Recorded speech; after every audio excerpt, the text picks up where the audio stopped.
Having been a retirement planner now for over 20 years, a question I get asked fairly frequently is, hey, Azul, how do I compare? How do my savings compare to other people getting close to retirement? How do my income projections compare to people that are in retirement? And I think this can be helpful as kind of a benchmark. How are you doing? So in today's video, I want to share with you some data I think you're going to find super helpful. And let's jump in and start off with income. And so for the median household income in the United States, for people 65 and older, and this is according to the Census Bureau data for 2022, the median household income was $50,290. So that breaks down to an average of $4,190 per month. Now there is a difference between men and women, and I want to share that with you as well. Men have a median income of $31,220 a year, and women have a median income of $27,350 a year. Now I'm going to break out what all this means in a second, but before we go there, I want to share what the average Social Security check is in the United States. And that changes every month, but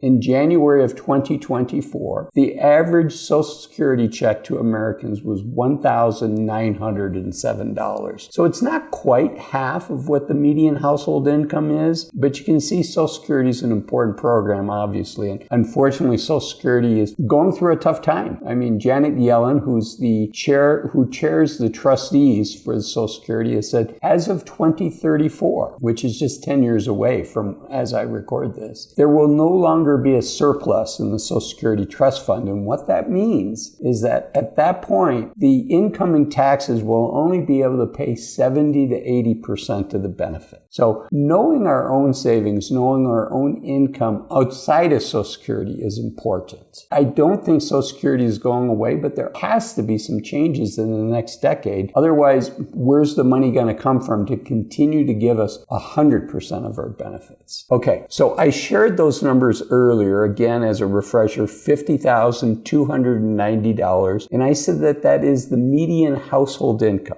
So two things there. What do I mean by household income? This is not the individual, right? I shared with you that for men, the median income is $31,220, and for women, it's $27,350. So the household income is, if there's two people in a household, the government, the Census Bureau counts that as one household and adds up both incomes. If a household only has one person, a man or a woman in it, whatever their income is what goes into this report. Now, it's important to note that I shared the median number. I didn't share the average. And the reason for that is there could be, and there are, very wealthy people in the United States that skews it. And as an example, let's say you were in a family and there were 5 siblings in this family. And let's just talk about 4 siblings. So you and 3 of your siblings now. And you're each making $50,000 a year. Well, the median and the average is $50,000. But now let's say your 5th brother comes home from the Seattle area. And let's say his name may or may not be Jeff, and he was a titan that started the internet company that delivers all the cardboard boxes to our home, shall I say. You know, let's say that Jeff's income,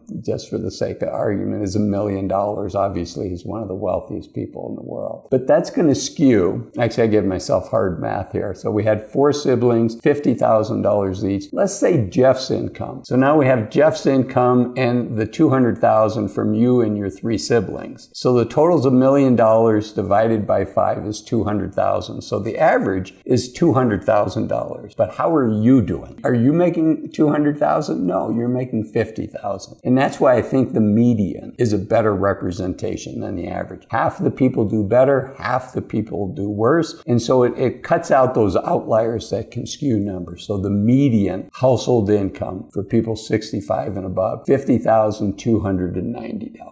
What about median retirees' net worth? So first off, what do I mean by net worth? Net worth is the value of all your assets, everything that you own, minus the value of all the debt that you owe on this stuff. So for most of us, our biggest asset's going to be our home. Let's say your home's worth $500,000 and you owe $200,000 on it. If this was your only asset, it would be $500,000 less the $200,000. So your net worth would be $300,000. Now, Now, if in addition to that, you had $100,000 in IRAs and you had $100,000 in your local bank account, it would be that 500 minus 200, so it's the 300,000 plus 100,000 in the bank, plus 100,000 in your IRA. So you'd have a median net worth of 500,000. Hopefully that makes sense. Okay, let's go through and see what the median net worth is in the United States. And this table here comes from the Survey of Consumer Finance, which is sponsored by the Federal Reserve. So this is government data, and it gets updated every 3 years. And this is the data as of 2022, and it just was released in October of 2023. So it's current data, and it's going to be another 2.5, 3 years until we get more current data than what we have here. So this is good data. So let's dig in and see what we have. I'm going to show it to you by age because I think you'll find it interesting. So this is household net worth. So same caveat that we talked about with income, not individual net worth, but household. So people under 35, their household median net worth is just under $40,000. 35 to 44, their median household income is $135,600. 45 to 54, it's just under $250,000. Now, I want to pause here and say, getting to that $250,000 mark is really key, because at that point, your money starts working harder for you than you're working for new money. So your existing money, the growth on your existing money, is really starting to compound.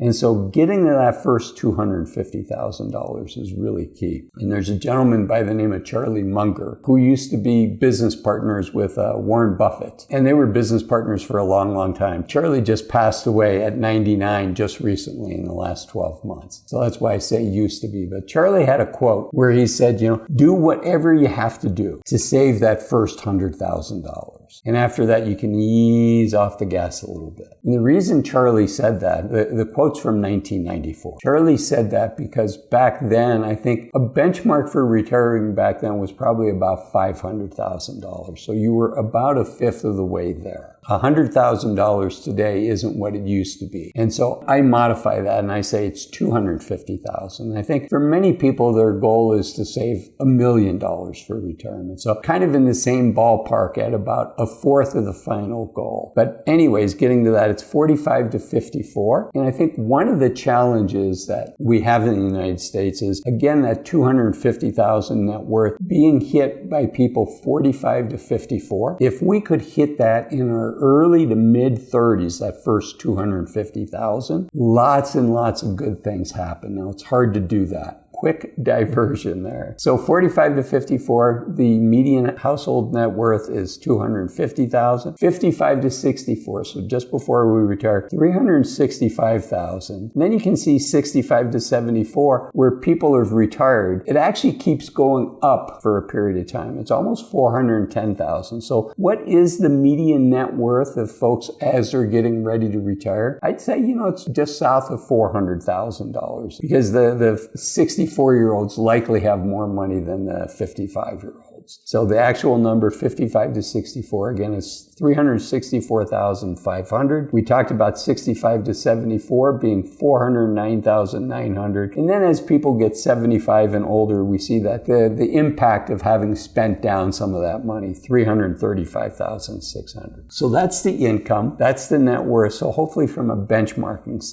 standpoint, that's helpful. But I want to chat about what can you do? Given this, if you're looking at the numbers and you're saying, I'd like to be doing a little bit better, I wish I was in a better situation, what can you do? And so the first thing is just doing what you can, getting back to that Charlie Munger quote, doing what you can to save as much as you can. Unfortunately, it's not enough. Just save. We also have to invest, and we have to invest wisely. So this chart here from the Wall Street Journal shows how much people have in retirement savings, what percent of the U.S. population. And you can see almost half of the U.S. population had $0 saved for retirement, right? Less than 10% have to $10,000. So these accumulate. So we have, let's call it half at zero and another 8%. So it would be almost 60% have less than $10,000. And if we go up to the $100,000 level, so people with less than $100,000, that entire accumulation, it's almost 80% of all Americans have less than $100,000. So what can you do if you're not where you want to be? Job number one is do what you can to save. Go back to that Charlie Munger quote where he says,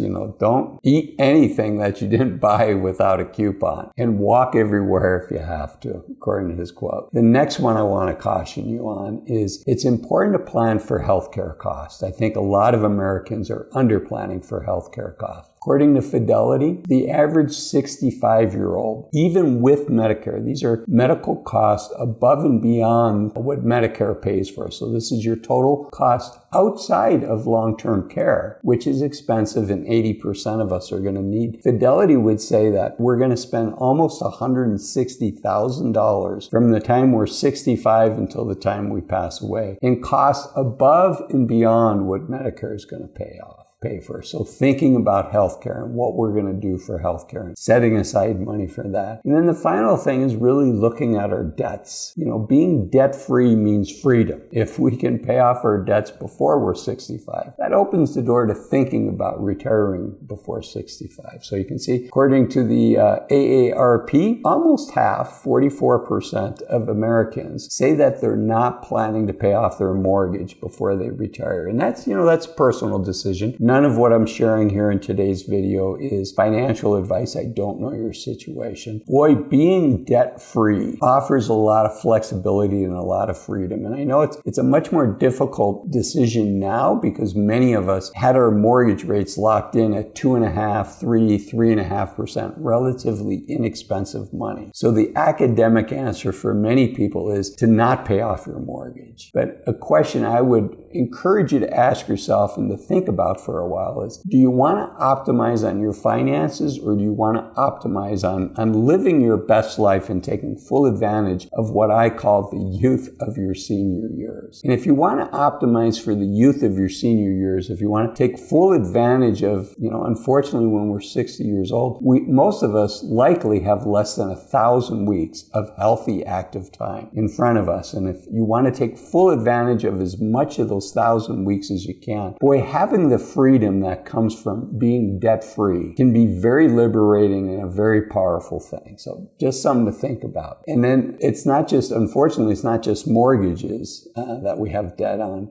You can see here, according to Business Insider, average American debt in 2024. And if you come down here to the chart, 58 to 77 for baby boomers, including our mortgages, most of us have almost $100,000 in debt. Mortgage, and believe it or not, some of us student loans and unfortunately credit card debt. And then Gen X, it's really right now they're in the most expensive phase of their life. The people 43 to 57, as I record this, they have about $160,000 in debt. But I mentioned student loans. I think you're going to be surprised that people 50 and older represent almost a fourth of all the people that owe student loans in the United States. And you might be saying, okay, well, yeah, people 50 and older might still have a student loan, but they don't owe much on it. I wish that was the case. You can see this data is from educationdata.org, but according to them, the average 50 to 59-year-old owes almost $45,000 in student loans. And the average 60-year-old, and when I say average, these are averages of people that have student loans, almost $36,000. And then credit card data, frankly, I'm surprised by this. You can see Gen X, again, they have the most credit card debt at almost $8,000. But look at this, 58 to 76. The average credit card debt is a little over $7,000. So of the people that are carrying a balance, 58 and 76, of the people that are carrying a credit card balance, those folks on average owe $7,000. And even the silent generation, I mean, these